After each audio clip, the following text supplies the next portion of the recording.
But Job, he opens his mouth, and this is the word he says.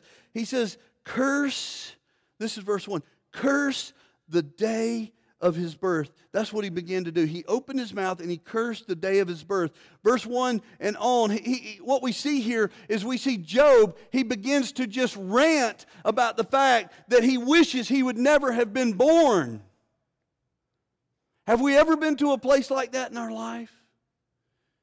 Has there been a time in your life where you were so miserable, so discouraged, so down and out that as you're going through this, what seems like this unbearable suffering in your life, you begin to wonder, why in the earth was I even born? This is where Job was.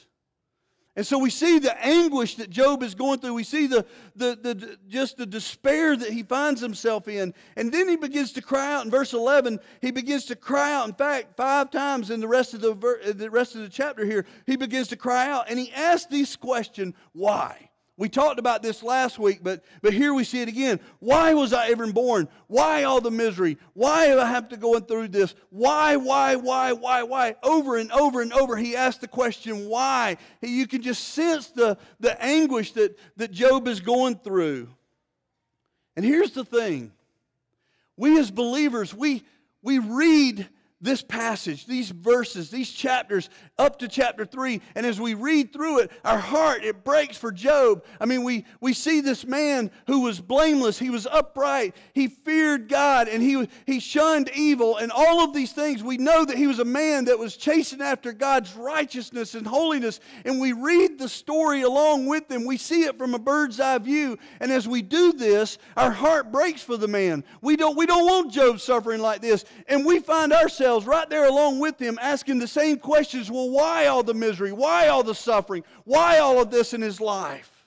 And we keep flipping page after page. We read through chapter 4, 5, 6. We get into the teens and then the 20s. We go all the way to chapter 42. We're at the end of the book and we're still searching ourselves for the answer why.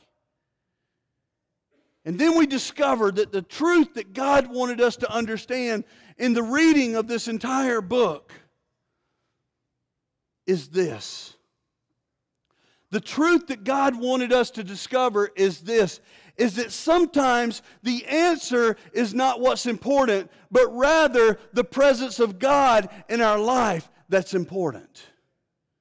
And this is what Job discovers through the course of this horrific life that he is experiencing at this point in his life. We see this. What we see here is this, is that God is all we need. In other words, God is sufficient.